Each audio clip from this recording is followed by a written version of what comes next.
Hello again, welcome to another edition of CropLife Retail Week, remote edition, number 4. Is this number 4? There's number 3. I think it is at least number 4, yeah. We lost track. It's like, we're marooned. Well, every day seems like every other day. I mean, when you venture out just once a week or so for groceries and all the people in the store are ignoring you, and if you come near them with your carts, they run in fear in the other direction, and they're all wearing masks. I mean, it's been a fun world. It is. Of course, my last 5 years have been like that every day, so it doesn't matter. Oh God. So yeah, I went on. I'm not a big Walmart aficionado, but like desperate times call for desperate measures. So we're looking for a place where we could pick up delivery at the curbside. And we're just sitting, my wife and I were sitting upstairs just going through, and we went to Walmart. It's like, well, let's look at the local one. Nothing for 5 days. And we looked at one and a half an hour away. Nothing. I finally put in Norwalk, which is as Eric knows, is about an hour away from where I live. And sure enough, Times popped up on Saturday. And I'm like, come on, let's order groceries. So we hurried up, did the order, sent it in, and I drove to Norwalk, which, for all you people out in the country, an hour drive is nothing. But for us to actually, one of the reasons we live in this city is everything is close. It's one of the positives. They're among the many negatives. Everything's close by. When it's open, Paul. Only when it's open. So to drive an hour to get groceries was astounding. But we got them, so we're set for another couple of weeks. I think it's crazy stuff. Good deal. So, we've been talking to a lot of people, I think, trying to get a sense for what's going on. And a few folks have told me everybody's full bore as much as possible, as much as can be. This week, we've had some frost issues that we've been looking at. We had some frost here in Cleveland, even along the lakeshore. But I know in Ohio, there's some frost. Had a conversation with some folks at the Agency for AGCO. They wanted to have some demo days in Ohio. And they're looking at some possible overnight lows of 26, 27 degrees for a couple of days, plus some rain in the west central part of the state. So that could delay everything. So far, spring's been better, but I think there are still some issues. And the cold temperatures, I think, is delaying planting to some degree. What we're hearing for some, maybe some farmers are taking a look at that, and because replant options are not going to be great, especially for hybrids. If you want to put your best hybrid in the ground, keep it there. You're watching the temperatures, watching to make sure that you can keep it in, because replants, you may well not get your second. You won't get your first choice on the replant. It's going to be down the scale in terms of desirable hybrids. So, I mean, some of the things I've heard. How about you, Eric? Yeah, pretty much the same. I mean, I know that the folks I've talked to seem like they're going full tilt. The big change this year, of course, seems to be if people are ordering stuff from their retailer, that the retailer is, if their customer is requesting, is leaving the supplies, the inputs out in a corner of their lot that's not well trafficked, and the grower is picking it up at their leisure without any human contact whatsoever. So that seems to be the only thing that I've heard different than the norm. Yeah, social distancing a thing everywhere. I think I did a technology story for Corn Scouting coming up this in the May issue, and a lot of the folks that are using technology are finding that it's really providing a benefit when it comes to social distancing, because you're providing a lot of information. You're gathering it from a lot of different sources, from sensors, from weather stations, from machinery, and putting it all together in recommendation that gets sent. And if you're using the cloud, it gets sent digitally to farmers. So you're constantly updating them on what's going on, and you never really have to see them. As much as you want to see them, you don't have to see them. So it's really it's a pretty good deal. So what else is going on, sir? What you got? Well, actually, I got a bit of news for those of us who like to swing through Washington, D.C. once in a while and visit all the key trade associations in our business. We got a note the other day that our friends at CropLife America and the Agricultural Retailers Association and the Fertilizer Institute will begin co-locating their offices. They're going to start this in January of 2021. TFI and CLA will be there first, and ARA will be joining them in March of next year. And they're going to be setting up shop in Arlington, Virginia, just over the line from Washington, D.C. proper. But in the future, if you want to visit with one of the trade groups, you can visit with all three, and it will be involving maybe changing floors or just a couple of steps away from where you normally were. Yeah, I know the boards had passed that, I think, in the fall, so it's kind of been on the drawing board for some, I don't know, for some time, but for a while.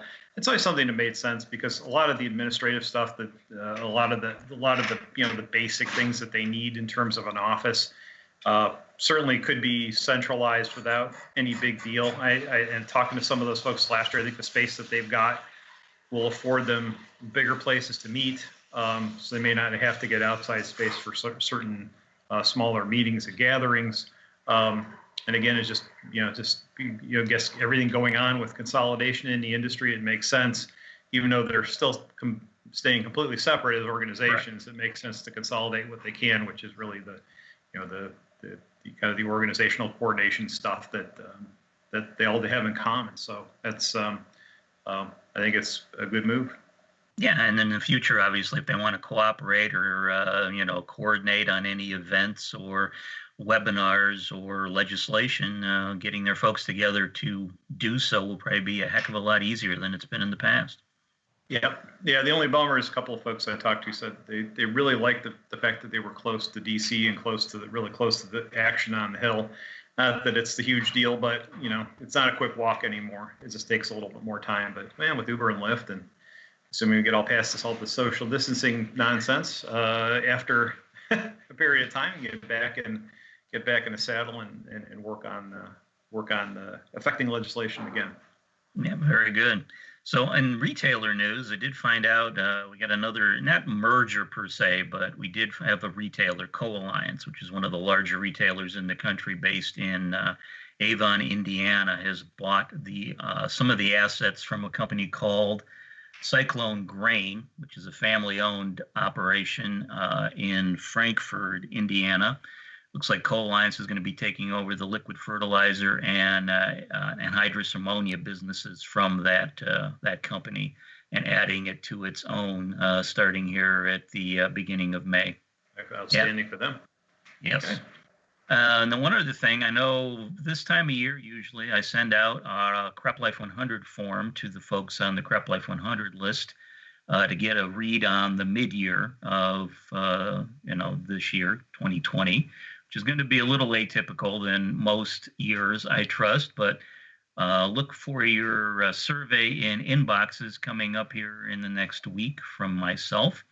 And my favor would be, since I don't really have access to our database remotely as easily as I would in the office, if you get the form and you're not the correct person anymore at the company and you know who is, please forward it on to them and try to get some answers back to us, and I'll have a report in our June edition of CropLife.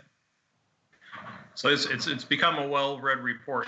We kind of did it to try to extend really the CropLife 100, I guess, the understanding of what's going on in the marketplace and get a feel for, at the mid-year mark where we are. And folks have been really great participating in that. And we appreciate everyone weighing in that has time to do so now. Yep.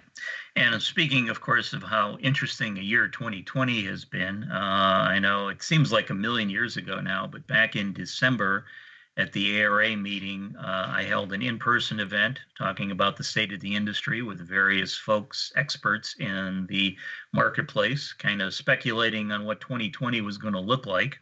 Obviously, a lot has happened since that December meeting, New Orleans at ARA 2019. So we're doing a follow-up webinar here at the end of April on the 29th between 2 and 3 Eastern Daylight Time. It's an update on the state of the industry with a couple of experts in the marketplace, friend Amy Asmus for one, and Mike Gomes from TopCon. And also got someone from GrowMark too, Rod Wells, right? Thank you. Right. Sorry, Rod. So anyhow, we'll have those 3 individuals talking with me about industry trends, and I'm sure COVID-19 will be a big part of the conversation. Positive, negative, and otherwise, and then we'll just break down basically what 2020 might look like. Yep, and really get a state of where we're at and where we're heading into the fall. I know, in terms of supply, in terms all sorts of things. Fall was the bigger concern, figuring we could get through spring based on what we had left over last year. So we'll look forward to getting their input on that front. Yeah, so if you're interested in attending that webinar, go ahead and sign up. We'll have the information up on the screen here, and you should be able to click on the link and get to our sign up page. So, good deal. Well, one more bit of business before I sign off. I have to come clean. Last week, I made a major faux pas, which really sent shockwaves through my entire household, as I called our bird by the name Sammy, which is a bird that we had for about 20 years, who passed away about 10 years ago.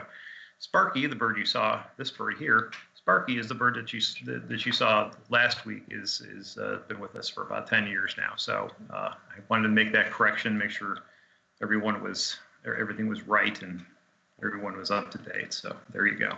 As long as you don't start calling me Edward, I suppose we'll be fine. Thanks, Edward. All right, well, that's it for this edition of CropLife Retail Week Remote, and we will see you next week. If you have questions or comments about today's episode of Retail Week, contact us by email or Twitter, or type your message in the comment section below. Your feedback is important to us. We'll try our best to address your thoughts in next week's episode. And be sure to subscribe to our YouTube channel.